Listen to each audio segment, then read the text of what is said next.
Another welcome to the Geneva Motor Show, comrades, and we're currently at McLAREN stand, and over there in a couple of hours they're gonna reveal the 720S. Well, officially it's not confirmed yet that the name is going to be, but P14 maybe? Maybe P14, but we're gonna give you a small sneak, well, not really sneak preview, because by the time the video gets released you already know what the car is gonna look like, but inside we can see ta-ta-ta-ta, and it is in fact also the 720S. Well, what do you think of the car? I love it. I think it's absolutely fantastic. I think so too. Should we get inside and have a look at it from the inside while there's nobody in it? Just do it. So first of all, the thing that I like the most about this car, because obviously we cannot test it on the track yet, but the doors. You can see that it has the butterfly type of door, and it's a general struggle with supercars. When you try to getting in and out even without having a roll cage. So suppose it would have a roofline over here. I would be getting in like very hard like that, and you know, Wolf of Wall Street scene, it's just crazy. But in this case, since you are taking off a part of the roof, you can actually,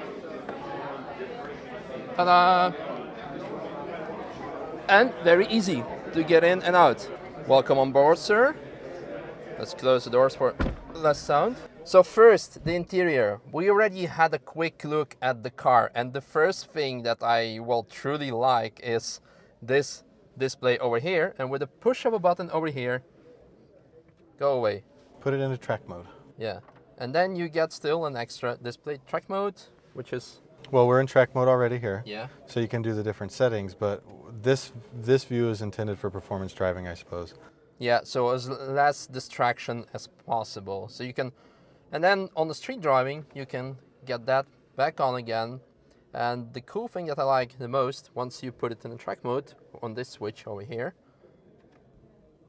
Oh no, oh yeah, there you go. I'll do it one more time. That's really cool graphical feature. I like it a lot. Now another thing is on this display, you can actually put the elements of display. So you can actually, yeah, from here, for example, GPS, you keep it pressed, then another thing pops up. And it shows up. And it shows over there. And you can do it with every element. So let's go back and we'll do it with the, let's do it with the radio. Yeah. So we're on the radio. Keep it pressed. Oh, nice jazz. Nice sound system actually, huh? Yeah, actually not bad. I wonder what variable drift control is.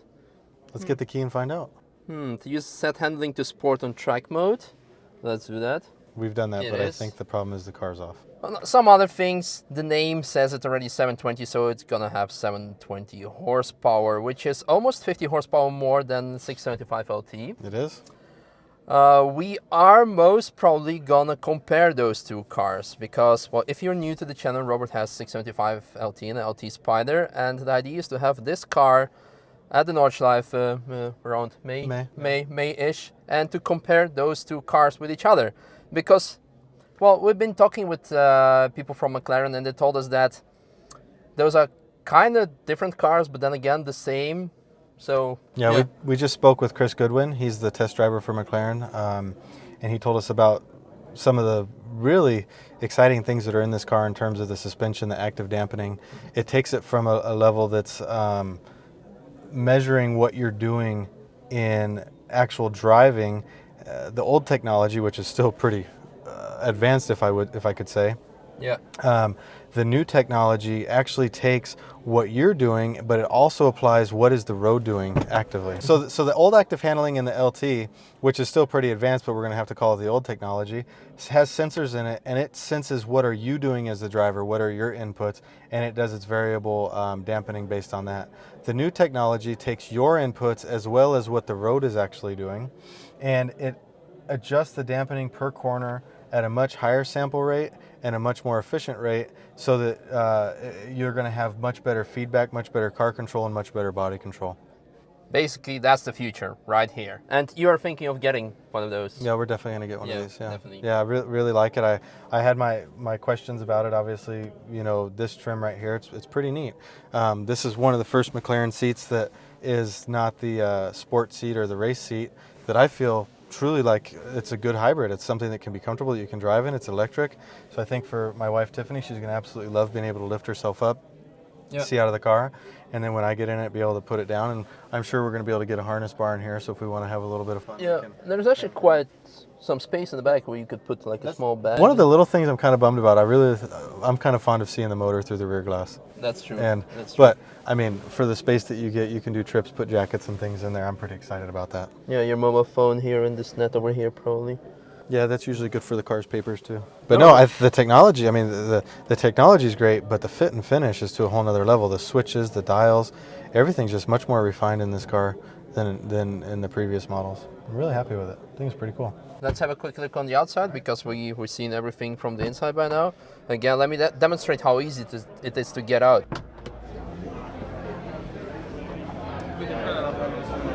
That's probably the easiest super hyper car to get in and out to, without a doubt. Okay, now let's have a quick look on the outside. In the rear, we can see similar elements to 675 LT with the two center back pipes and also the air brake. But they told us that the air brake is gonna be less active than the 675 LT, right? No, they said it's gonna be less active than the P1. It's gonna be quite similar to the LT actually. Okay, my fault. Yeah, so the P1 air brake looks like this, and it lifts up and then folds and everything like that. This one essentially folds up and has different levels of angle. Okay, good. But what this car stands out the most is actually the passive aero. So this is the actual air inlet. This feeds air into the motor right here. Yeah. So when the doors close, you have a hollow channel right here that brings the cold air in over the hood, over the bonnet, forces it in here, and then this is where your air intakes are. Yeah.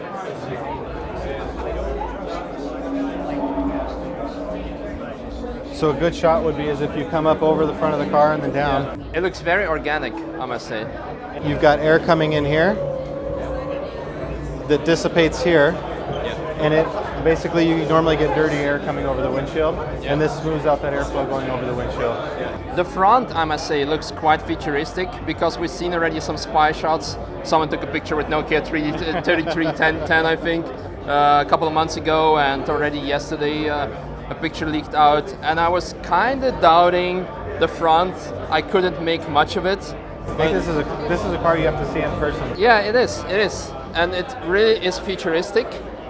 But then again, at the same time, it doesn't look like one of the concept cars that you see. It's still something that you can place in today's time frame. It's definitely one of the more advanced cars that you're going to see on the road today, especially in this price segment in terms of aerodynamics, so on and so forth. I think if you take it compared to the 488 GTB, for example, I think that this looks much more advanced. It just looks like the next generation car. Yeah, and they told us that the price will start from 247, around 247,000 euros, depending on your country and taxes, of course. So 247,000 euros, and well, you can of course, knowing the MSO, which is like one of probably the best ateliers in the world in terms of speccing your car, you can probably raise that price. You can double that very easy. So what's your spec going to be on that car, you think? I think we're going to have to ask Tiffany. Yeah. So I think that what we're going to end up with, she's been looking at a black metallic color with a really light purple flake in it. Should we have a look at the spec screen? Yeah, we can do that. I don't know if they have the color in it, but let's go check it out. Yeah, a huge touch screen that you can use to spec your car. User interface for their configurations is this program right here. This will be launched online pretty soon. Yeah. But what's really neat is this is going to be in all the dealers. Right? So people can use that online as well. You're going to be able to use it online as well. Here, what's live for us and what's in the dealers is all 4K. So we can zoom in on everything. I mean, look at this. You can go all the way through into the interior. It's pretty neat. If you've ever played around with the McLAREN configurator, it had been lacking until now. There weren't as many colors, which now we have. Really, what color do you want to see, Misha? Well, I like to go for purple. Okay, you want to go for a purple color? I think I saw one up here. Yeah. Memphis red, that kind of looks purpley. No, that looks red. And Memphis red. A special quartz, what was that? Quartz? Here, what's that? Or is it? Well, that's purplish. Kind of like a bourbon almost. Huh? Yeah. Let's see. There we go. Now we're here, Malvine blue. Malvine blue. That's a good color. Yeah, it's like P1. A lot of people saw the picture of the orange 720 720 yesterday that Yeah. someone actually stuck their hand underneath Yeah, the camera curtain or the and- curtain and took the picture. Yeah. And people were complaining because they didn't like the contrast between the headlights and the actual body color. Yeah. And I think in person it looks a lot better. I think so Now, too. I can say that Tiffany is not going to really like this contrast. Okay. And that's what's going to be really neat for her when she specs a black color with a purple flake in it. You're not Yeah. going to see this contrast Yeah. in the headlights Yeah, anymore. yeah, yeah, and yeah. that'll go away. It's going to end up being a pretty sleek. But I'm pretty sure, knowing MSO, you can also spec that part, having it in a color or carbon I'm certain that fiber. you can paint that. Yeah, of course. In fact, there's a picture of a couple cars that are painted. Let's go check out rims. Yeah, I'll show you my favorite. My favorite rims are these ones, and of course, luckily they're the super lightweight wheels. Super lightweight. So that works out pretty well, huh? Yeah. So let's spin this around. There they are. There you go. So I think that's a pretty good looking And you wheel. can get some extra wheel finish with satin Yeah. diamond cut. Yeah, that's a new finish that they have. There's a satin finish with a diamond cut, and then you have the titanium liquid metal. This is also new for MSO. When I was building my LT Spider, I was a little bit bummed because I wanted Mexico blue brakes, and MSO wasn't offering that. So what we were going to do is we had to order it in black, Yeah. and then I was going to take the brakes off and send it to a second hand and have them actually Yeah. paint it for me. Yeah. Then I saw it with the black, and I kind of liked how it looked in that way, so then I decided not to do it. But you can actually have McLaren do your brakes now That's really cool. in whatever color you want. And the polished brakes are back. I think that those were on the configurator for a while and they were gone. Yeah. But now you can go back to the polished brakes again as well. And what's this? Okay, so this goes to the interior options. Okay. So you can do the interior colors. Yeah, we should spin that a bit. Yeah. We'll put a red in there. Jet black. I think I'd go for jet black personally. Yeah, just keep it simple. As less distraction as possible when you're driving it. And then you can just go to the seat types. So let's see so they have the carbon racing seats now as well, which they look exactly like the ones we have, which are In the very, LT, very right. close to the Recaro pole position seats. Yeah. With obviously a refinement for the belt buckle and things like that. And we actually have, this is kind of cool, so you have the MSO steering wheel now.